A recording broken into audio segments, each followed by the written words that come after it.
I'm Pamela Portnoy. I'm Alexa Marie Anderson. And no one's okay.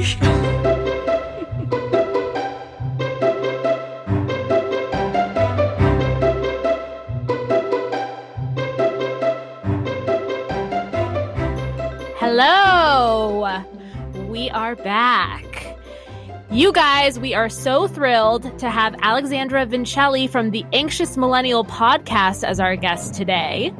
Her show talks about anxiety and overwhelm, as well as the different successful coping strategies that she's learned, especially during this time. Hi, Alexandra. Oh, hello, Pam. Hello, Alexa. How are you? Good. We're so happy to have you. So stoked to be talking to you guys. Our bond is really real. Honestly, it really is. It really is. We recently had the amazing opportunity to be on Alexandra's show, and we're like, we really need to have her on No One's Okay because we want you guys to meet her. She is awesome. Yeah. Oh, that gives me like the warm and fuzzies that I needed right now. Thank you. So I thought of today talking about like your podcast and really like how you've been managing anxiety during this time and how you've been staying creative. So we have some questions for you, but just feel free to chime in to wherever the wind takes you. Of course. Yes. Absolutely. Alexandra, how did you come up with the idea for your podcast? So my journey with anxiety has been interesting. I would probably say I've known what the word actually means since I've been about 18. So I'm 33 now. So about for 15 years, I would say I've battled with, if you will, anxiety. And I mean, it's been my 20s were up and down. Like I had great days in college. And then I had the reality of like trying to find a job and the market being horrendous and then getting a really crappy an executive assistant position. I forgot my first job, you guys. So that just indicates to you, the age is setting in. But yeah, so I mean, I was sort of tinkering with like self-esteem, and I'm an only child too. So like, I had to always be outgoing and make friends, and that started to wear on me. And so that being said, like, I was a late bloomer relationship wise. Like I didn't find my man until really recently, who's, by the way, my first boyfriend ever. Really? Ever. And yeah, well, so that started to, I mean, it's amazing. I love him. That's really cool. I don't know. I'm sorry. I'm so cheesy. I think that's really, really cool. Yeah. Congratulations on your guys' engagement, by the way. They're getting married next year, you guys. Here's hoping. You will. I have faith. Oh my gosh. I'm trying to be optimistic about that. But so that's basically it. I kind of just had ups and downs, and I realized that I didn't regulate my emotions the way like the average person did. I felt things really strongly. I still feel things really strongly, but yay for a good therapist. Key, crucial. Honestly, but can we talk about how people should talk about A, getting one, B, how there's no shame to it, and no, C, not at all. Absolutely. Right? I mean, it's okay. So being human is a complicated endeavor. Oh, thank you. I appreciate you saying that. Finally. It is.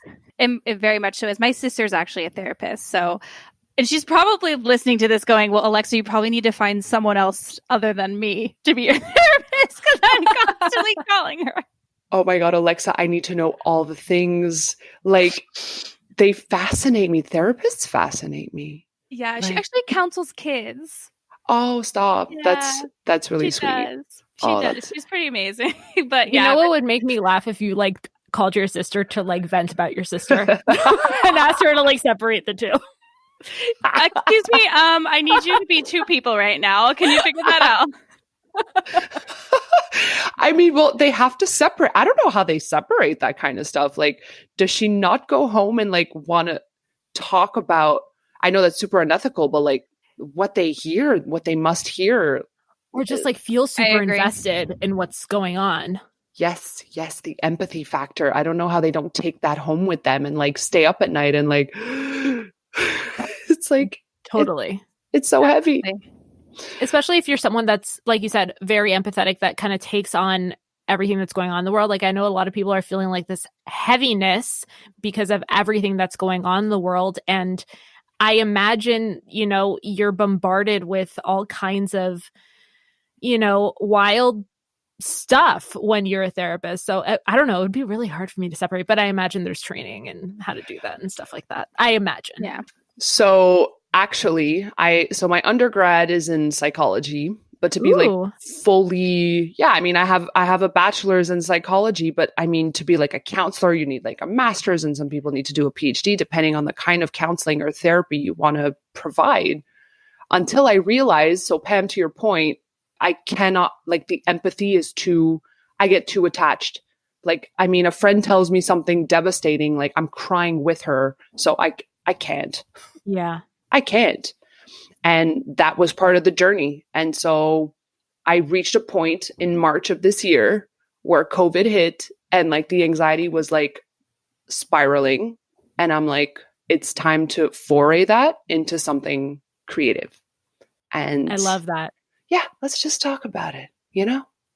Absolutely. Talking is great. Getting it out there. Gotta do it. Gotta do it. What have been some of the ways that you've learned, what have some of the strategies been that you've learned, like how to cope with your anxiety? Well, so I have an awesome therapist, coach, mentor, whatever you want to call her. She's an amazing human. So she's provided me with a good amount of coping stuff. You know, the typical meditation, like I love going spinning. It's, you know, the exercise and the eating right is all that. But so these days I try to actually turn the news off. And I've limited checking my social media to a certain amount of times per day, because that's hard. It's so, you know, what's released in the brain is the same as like heroin and like this nicotine, and it's highly addictive. It's a drug. It's a drug. Social media is a drug. It's also the worst. Yeah. We were literally talking about this before you signed on. Mm-hmm. I just started watching The Social Dilemma on Netflix. Have you watched it yet? No, but I'm finishing The Duchess. Yeah. So that's next though. Are you obsessed? I just stopped. I stopped it like halfway through and I'm terrified, but I'm going to finish it later tonight. But yeah, it's a scary thing sometimes, for sure. Guys, it's all about the boundaries we put for ourselves in that respect, because to be honest with you, like it's just pervasive. It's everywhere. And there is a correlation with how much you log on to your social and your unhappiness. I mean, they're directly related. So it's weird for us because we're podcasters, right? So we have to be engaging our audience all the time. So, which we love, right? We love our audience and we love our listeners. I mean, they're like family, but then we have our own boundaries that we have to make sure that we counteract or balance out. So it's an interesting balancing act, if you will, right? I agree. Absolutely. It's absolutely a balancing act. And then going off of what you said about the news as well, I noticed for myself, I had to stop watching it because I was spiraling every day. I was spiraling and I was like, I can't do this to myself. I have to turn off the news. I mean, I want to be up to date with what's going on. So like I'll, check every once in a while on my phone just to see like, oh, okay. But watching all the stories, it was not good for me. It's taxing energy wise, right? I mean, like, do you guys watch the news like every day? Would you say you like read headlines every day? Yes. I do not, but I can't. Okay. Yeah. I get the news headlines to my phone, like alerts. I do. I don't read them. So that's another thing is the alerts, right? Like don't you get scared when you get those alerts sometimes? Because like sometimes they could be really, it could feel like there's what's the disaster now? Like, yes, absolutely. I mean, not to compare war times, but I feel like you're constantly priming yourself to be like on adrenaline every time you get those news alerts. I'm like, okay, what natural disaster is happening right now? What just imploded? What violence? What, it's so, I mean, but then again, you can't bury your head in the sand. So it's like, what do you do? It's finding the balance, because it's hard though, because I feel like a lot of the media right now is very fear mongering, which is not very helpful for our brains at all.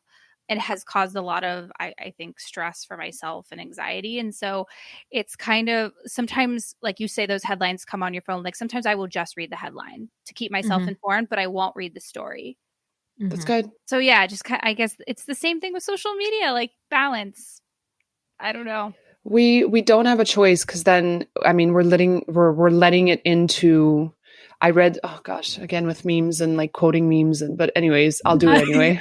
I do it all day long. Oh my God. I love it. It was, you wouldn't let a thief into your home and steal the things you love. Why would you let negativity and bad thoughts enter your brain, which is your home, and steal all of your good energy? And it's like, yes. Right. I love that. I really love that. I like got goosebumps as you were saying it, actually. Your brain is your home. Yeah. It's your home. I once had a very similar thought. It was just phrased slightly differently.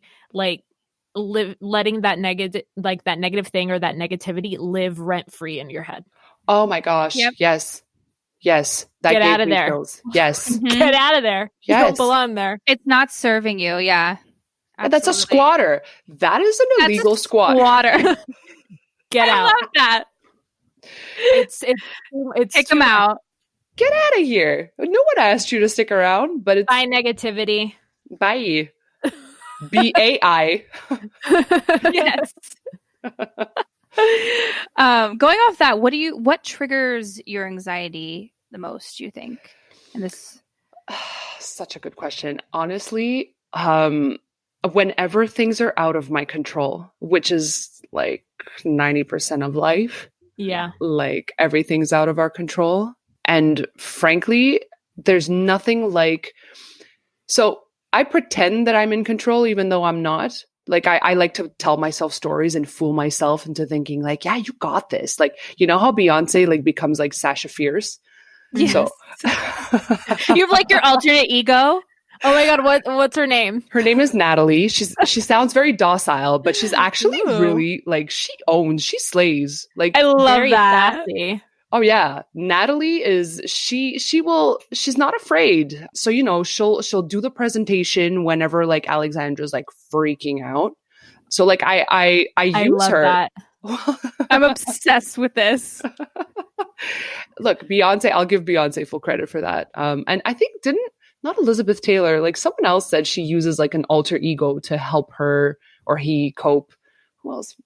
Well, that's amazing. I'm going to use this. I'm literally just thinking, I'm like, I'm going to walk into the audition room, aside from being the character. Well, it'd be helpful to kind of separate. That'd be interesting. Absolutely. For your process, like in your industry, you guys, I feel like, I mean, I'm sure it's something like you're probably that here I am telling actors about like my process. It's probably something like I'm like, Alexandra, no, you are a natural actress. I could tell. Seriously. I'm learning all these tricks. I'm ready. I didn't even know that myself, but I'll take it. Wow.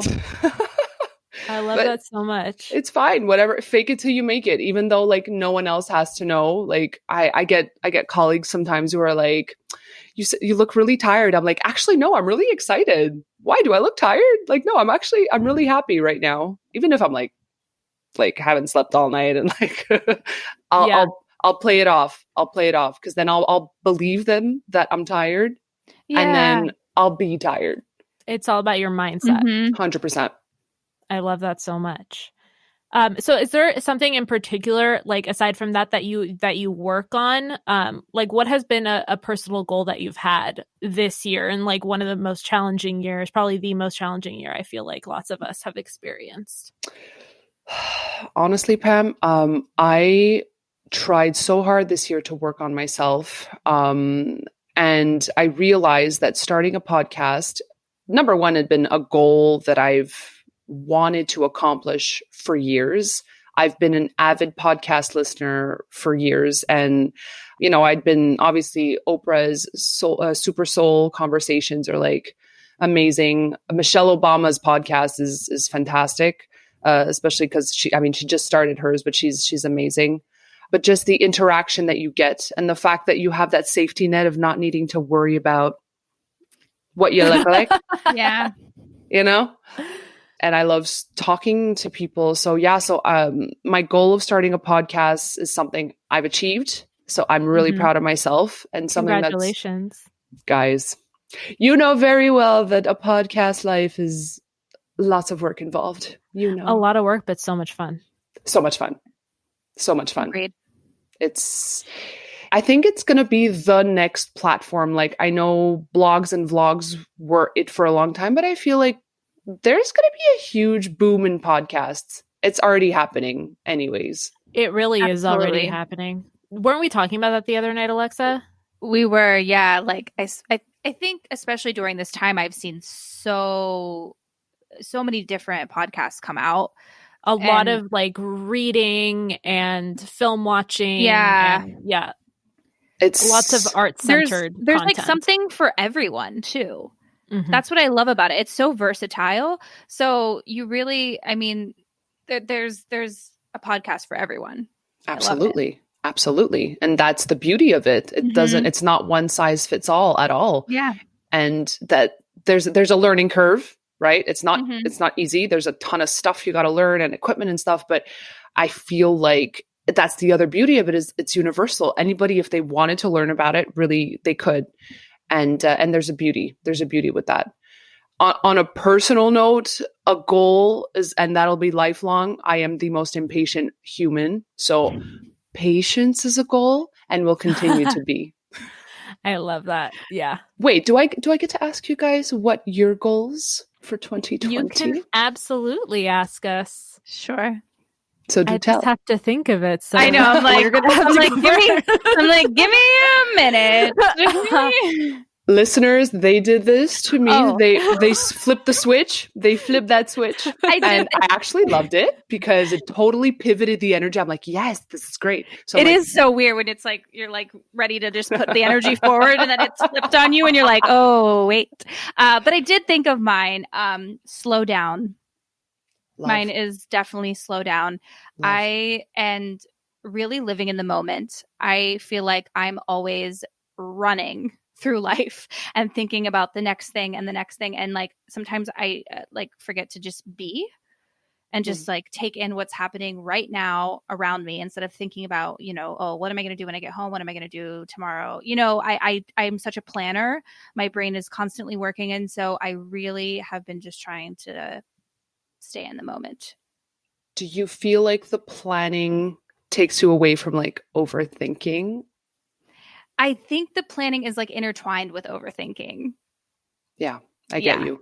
It gets me in my head too much and like I'm planning things, I'm overthinking what I'm planning and then I'm like, oh wait, what am I doing right now?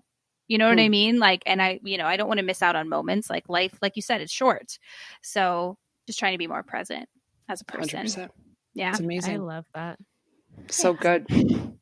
For me, I think aside from, and this is so like on topic for today, but a big one for me was managing my anxiety. And I've been working really hard on that.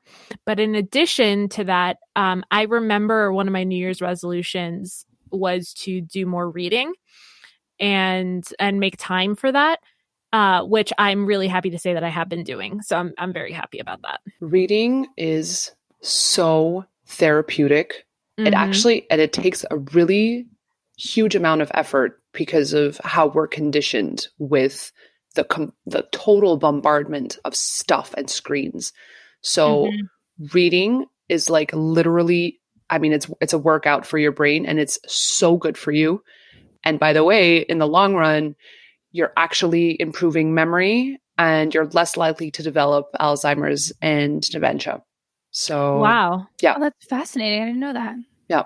I love that. So do you do a lot of reading, Alexandra? It breaks my heart. I used to be such an avid reader, you guys. Like avid. I mean, I was a bookworm. I was the kid in the schoolyard that had books. I mean, I was in the corner with my stack, and until I discovered that's not how you make friends, and I had to force myself to be outgoing and put the Natalie on. But then, I mean, I was a voracious reader, and it I hit 30 and it stopped because Alexa, when you said the mind's running all that, I just started to cope with stress by planning all the time. Yeah. So Pam, that's why it's so good that you're foraying back into reading. It's so important. It's so important. I have found it to be a little bit challenging to sit myself down and have the discipline to just put everything else away. I even noticed that just because I am so conditioned with the technology that my brain will wander more often than it used to, because when I was also younger, I would read a lot more. So I even had to this is so kind of embarrassing, but I've kind of had to ease my way in by putting on an audiobook while I'm reading to kind of force myself to be surrounded by the text. Wow, that is such a good trick. I just don't want to have that crutch, Yeah, but so what? It's I want to be able to read in the quiet. I don't, but at least I'm reading. I'll give myself that, At least I'm doing that. I just noticed because my attention does veer. I do that, and it has helped kind of direct it more. But I'd like to wean myself off of that. I think, I mean, whatever gets your feet wet again, it doesn't matter, right? It's and good on you. And by the way, it has the same effect. It's you're still following a storyline. You still have to pay attention. So it actually has the same benefits. So you're still winning. Thank you. I'll take it. Well, it's interesting that you say that too, because I wasn't going to mention this because I was like, maybe this is weird. But when I read, I turn on classical music in the background, but very faintly. Ooh. And I don't know why it feels better to do that. I never really explored that, but typically when I read a book, I have to have some kind of music on. And I'm I wonder if that's also my brain, needing more stimulation or to focus. I don't know. I'm just intrigued by that now. That's so interesting. Yeah. I mean, I'm fascinated by that because actually, oh my God, I feel like I'm dropping all these this is all my undergrad, you guys. I love it. We love it. No, keep going. Keep going. So did you know, the more you know, did you know that the brain actually cannot separate attention? So the whole don't text and drive thing, the brain is singular when it comes to focus. You cannot concentrate at more than one thing because then the focus actually gets diluted. So instead of reading your page, you're actually taking away the focus. That's why when you study with music, let's say, I remember this, when I studied with music, I bombed exams. And even now, God forbid, texting and driving is really, it's absolutely terrible, but that's why accidents happen. We cannot focus on two, let alone 3-4 things at the same time. We cannot. That's so I've always wondered about that truly, because I know a lot of people like you, Alexa, that preferred to study with music on, but I always thought they were so cool because I would always have to have it dead quiet when I was studying, or else I just wouldn't be able to read what was on the page. Same. Silence. Maybe I'm not really interpreting it then. I'm just memorizing it because I feel like music helps me memorize things because I can remember what I was listening to. Oh, okay. So maybe it's a different, maybe it's a different, I don't know. I've always been that way too. Even, this is so weird, but have you ever remembered things by sense? Yes. And I'll tell you why that happens. Okay. So, oh my gosh, I love this. So did you know that the memory section in your brain, and I don't know what lobe, I forget what lobe, I'd have to go back into my textbooks, but your scent and your memory are right next to each other. They're next door neighbors. They're right next to each other. Amazing. And so a visual memory is so much further away from your memory portion. Vision and memory are far versus scent and memory are super close. So that's why scent brings you directly back to the bakery you remember walking into with your grandma, or the guitar dish. pick that the cute guy gave me in high school because it had the smell of his cologne on it. Oh. Whoa, that was detailed. Literally, to this day, if I smell that cologne, I'll be immediately taken back to like holding his guitar pick. Oh, I love that. It's so That's strange. really cute. It's that really makes sense though. Mm-hmm. So that Wow. cologne. Oh. Yeah. I don't even know the name of it. I just know what it smells like. Yeah. And I remember scents, like, I feel like better than I remember, like, what I ate for breakfast. Like, do you know what I'm saying? Like, Oh yeah. I like when I smell something, I'm like, oh, that is that, or that is this, or I was there when that smelled like that. You know what I mean? I know exactly. It's crazy. Yeah. We're expert smellers. No one knows that, but we're like expert smellers. We recognize it like that. Nuts. It was so weird. This is like very like kind of a private thing, but I was at a restaurant once with my family, and it was years after my grandmother had passed away. And I was just like eating my eggs, and all of a sudden, I don't know if someone had walked by. I don't know what happened, but I got a whiff of like my grandmother's perfume. Yeah. And I just started like tearing up, like immediate emotional response. And I was like, I don't know what just happened, but like I fully just smelled her.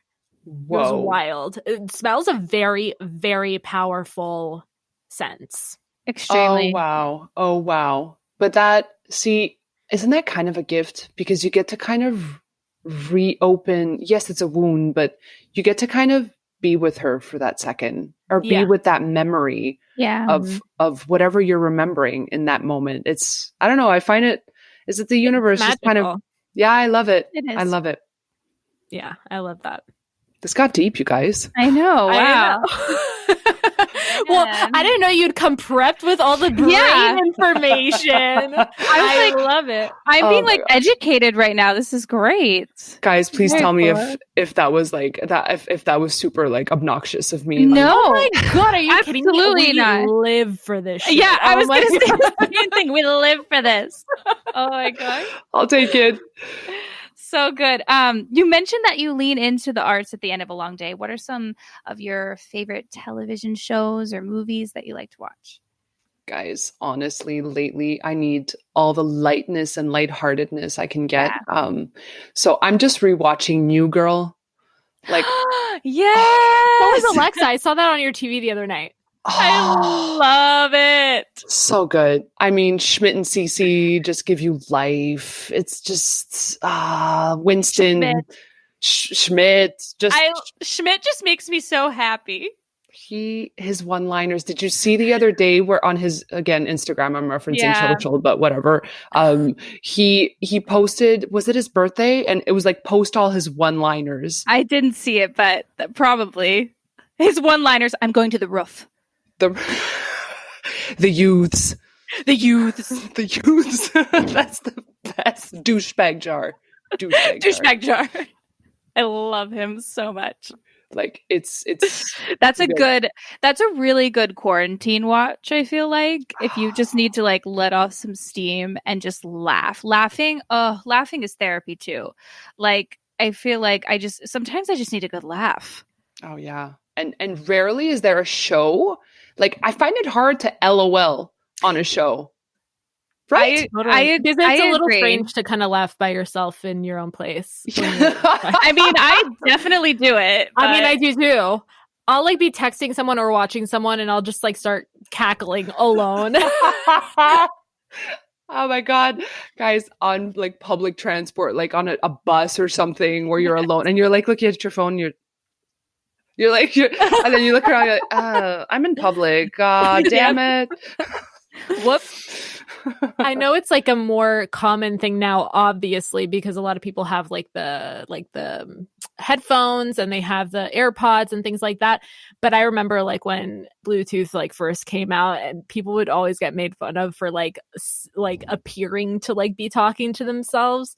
But I still have, because I was around for when that was looked at as strange, I still feel that way sometimes. I'll be on my AirPods and I'm sure anyone would assume that I was on the phone, but I still have that moment of, oh, they think I'm bananas. But, oh, well. I still feel embarrassed, like at the gym with the pods in, and like I'm getting a call. I'm like, I'm going to look crazy right now. Okay. Here we go. Oh, I always mistake. I will sometimes mistake those people to like think they're talking to me. Have you ever done that? Like you don't see the like the Bluetooth, the AirPod in their ear, and they're like they like are answering a phone call. And they're like, "Hey," I'm like, "Hi." Oh my gosh, they're not talking to me.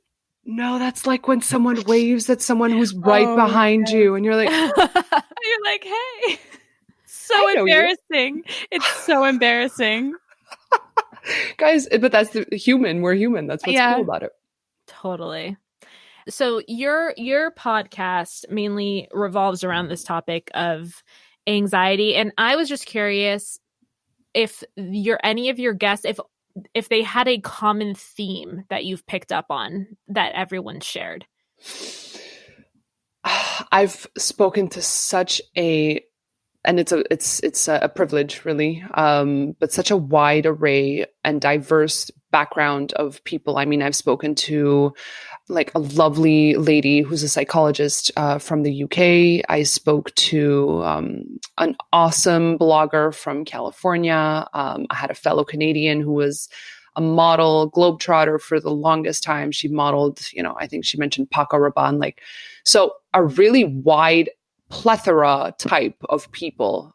And the beauty, you guys, is that they all dealt with stress, insecurity, anxiety, anger, and sadness.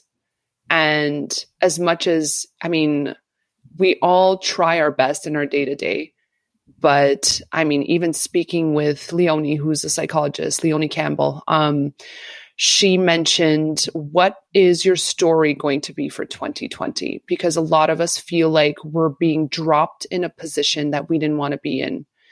But we actually are given right now the gift of time. And in being given that gift of time, we actually have an opportunity like never before. She said, when are you ever going to get this? Where are you going to be home unless you take a sabbatical, unless you retire, unless you're a student all over again. But even at that, you're not home. Right. So when are you going to be home? And when are you ever going to get this opportunity again? And she even said, introspection's hard, looking into yourself is really hard. And that's when you're home, you're being faced with your walls and looking at yourself in the mirror, and they can be lonely days, but it's also an opportunity for growth if you know how you want your story to pan out. Because believe it or not, you actually have that power in the end to decide what your story is going to be. And that's why I often ask everyone, what's your word? Because you have a choice as to what your word is, and look, frankly speaking, in March, it was a dark time. Not to get too deep, it was really dark for me, especially I was not in a good place. But I took that rock bottom and I'm like, let me do something special. And look at us, where I've connected with two friends that I would have never, ever had the opportunity to meet. Instant bond. I made that, you made that, we made that. I honestly was gonna say that. I feel like one of the beauties of podcasting in general is the opportunity to meet someone like you, Alexandra. And we're here in California and you're in Canada. And I just feel like you're sitting with me in my living room right now, and we're talking about, things that are just really kind of central to what is going on in everyone's heart right now. Yeah. Yeah. And I think that's such a gift. And I'm so excited that we connected. Yeah. I know. I'm so touched to hear that. And I have to say, anxiety is weird and depression's weird. And you know what? We all battle it, and it's okay. And the thing is that we're all really resilient as human beings. We've all gone through a lot of shit. But the thing is, that's what we're here for, is to go through shit. Because it gives you substance, and it gives you depth, and it gives you like, you know, a beautiful person who's like tuck, tuck, tuck, tuck, like nothing, like a shell. Mm-hmm. No, like there's nothing inherently beautiful about that. You know, damage is good. Baggage is good. Stories to tell is really good. And, you know, even as actresses, you guys, like, I'm sure it even helps your process. Like it's beautiful. Yeah. Imperfection is amazing. Learning what makes us tick. Yep. Because we all, this house up here is like, honestly, kind of the only one we have, you know? Yeah. And it's super complex. Yeah. So as much as we take care of our, you know, working on our fitness, like the fitness up here is like really important. So I couldn't agree more. That. It's so true. Yeah. I was just telling Pam before we hopped on, I was like, I wish we could go get a drink with Alexandra. I was like, maybe we could like hop on, you know, look at her podcasts one day and just have cocktails. I want to do that so bad. And that kind of segues me into our last question, which is, what is your favorite? Do you have a favorite cocktail? Well, it's our second to last question, Alexa, just saying. Oh, you're right. Okay.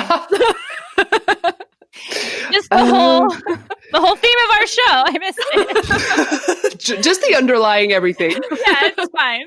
No. Gosh. I love me a good drink.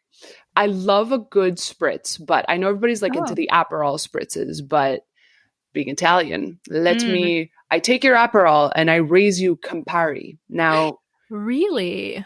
Campari. Yes. Campari is the regal older sister who's far more worldly and much more robust and a little bitter, actually. She's far more bitter than her younger counterpart. Really? She's more bitter than Aperol? Oh, she bitter. Yeah. I actually like it a little bit better because Aperol sometimes is a little too sweet for me. 100%. So I'm with you on this. I'm with you on this one. I'm so happy you know what Campari is. Like when I say Campari, it always like, oh wait. So Alexandra, I have an Italian mother. She's 100% Italian. Bella mia. I know I don't look it, and my last name is Anderson, but my mother's maiden name is Gelati. With a name like Gelati, no. I love that name. No. Your name is not this close to gelato. No, it isn't. No, it is. Really? Oh my god. Oh my god. Well, we're all Italian in our hearts. Yes. I feel. Yes. You know. Mm-hmm. Yes. We're all connected to like it's a simple culture. It's very like family, love, food. Mm-hmm. We're all Italian. Yes. I love that. I love that so much. Alexandra. Yes. We've gotten to the portion of our show that I think is incredibly on topic to have you as a guest for. So I think we're going to ask you first. You seem really ready to me. I'm excited. She's ready. Lay it that on me. Smile says it all. Bring it. Alexandra, are you okay? Ladies and boys out there, and whatever you identify as, I am okay. I am okay. And you know Are why? you? I am. And the thing is, even when I'm not okay, I'm still okay. I am still okay. At this particular juncture, would you say that you're a little bit better than okay? Or slightly less than okay? This evening was kind of a crappy okay. So I had like, today was not a good day. But then the cherry on top, which is you ladies. That's so sweet. So this juncture right here is more than just above okay. I'm really good. Like that makes me happy. I'm really good. I cannot complain. Hashtag gratitude. I mean, honestly, you guys, really. Likewise. Are you kidding? Likewise. Thank you for coming on our show. Thank you so much. It was such a pleasure. You guys are so awesome. Thank you for having me. Of course. And before we sign off, I'm going to ask Alexa. Alexa, are you okay? I am more than okay. I'm doing fabulous. I'm doing fabulous because I'm fabulous is good. Whoa. Because I'm here with you ladies And Shucks. this was honestly the highlight of my day because I just did I cleaned and I ran some errands. So it was a pretty boring day, but I got stuff done. So this was the highlight, and I'm feeling fabulous and thinking of my alter ego name in my head currently, trying to figure this out. I was literally just thinking it has to be something with gelati now. Oh gosh. Oh no, you have to leverage that. Alexa, please leverage that. Wasn't there a moment in time where we were coming across another Alexa Anderson in the IMDb, and so we were doing the middle name edition? Oh yeah, we were, because I have to go by Alexa Marie Anderson. That has to be the name because there's another Alexa Anderson, so I go by my middle name as well. So pretty. Oh, thank you. Marie is such a pretty name for sure. Thank you. Pamela, do you your have full name is? Do you have a middle name? I'm Pamela Ashley. Guys, what are these super sexy middle names like Marie and Ashley? What's your middle that's name? The alter ego. Rose. That's a nice like one. that. It's a little. I'm sorry if you know a Rose. It's just a little old. I'm it's classic. It's classy though. Stop it. No, I love it. Rose is like a classy broad name, I feel like. Rose. Alexandra Rose. Yeah. I love that. I just fake smoked a cigarette, by the way. She took a puff of her imaginary cigarette. It's amazing. Also, Pamela. Yeah. Last but not least. All right. Are you okay? No. I'm better than okay. I'm very happy to be podcasting with you ladies. This was so informative and lovely. In addition to this epic evening, I got a really good workout in today, which I was very happy about and I really needed. So I'm really fingers crossed going to actually get some sleep tonight because I think I mentioned this before. I haven't been able to fall asleep before 4:30 in the morning. Oh no. And okay. And now I'm reverse cycling. So I'll finally fall asleep around 4:30, 4:45 and I can't get up till noon. And then the day's over. The day's just over and I'm over this cycle. So I hope that the workout made me tired enough to be able to sleep at a normal hour tonight. Fingers crossed. Oh you will. Gosh. You will. You're going to get some good night. You're going to get a good night's sleep. I can feel it. It's definitely anxiety related for sure. Absolutely. I know. I get that way sometimes too. So I get it. Oh, guys. Okay. So my final tip of the day, omega and magnesium together with your dinner time, supper time, evening meal, not in the morning with breakfast, at night. Because magnesium actually helps relax muscles and soothe you. And omega is also known as a relaxer as well. So together, right before bed, at supper time. So when you're a few hours away before heading off to sleep, it really helps. More than the melatonin. I know everybody's really? All on melatonin. Huh. Okay. Forget that stuff. Go with the omega and the magnesium. You heard it here first.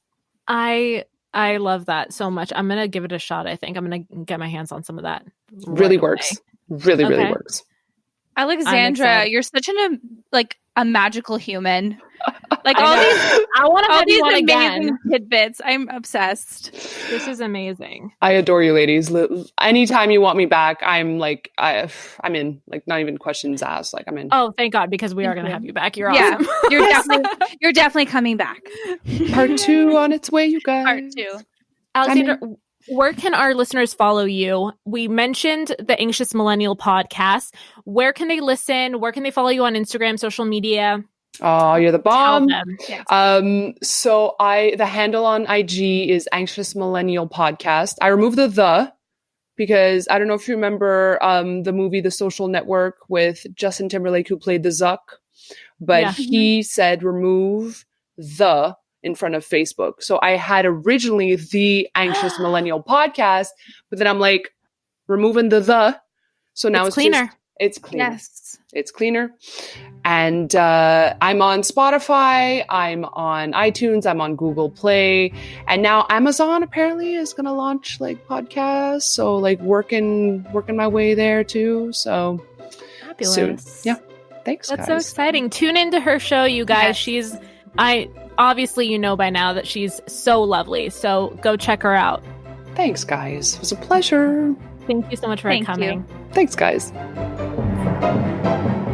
Thanks so much for listening. Please don't forget to like, share, subscribe, all the things. If for some reason you want to see more of us, you can follow us on Instagram at No One's Okay. And a special thanks to Jordan Ross Weinhold, Sean Moore, Jason Crow, Claire Palmer, Jackson Palmer, Tiffany Haymoff, Shane Rings, James Liddell, and our podcast is recorded at Soundworks Studios. We can't wait to meet you!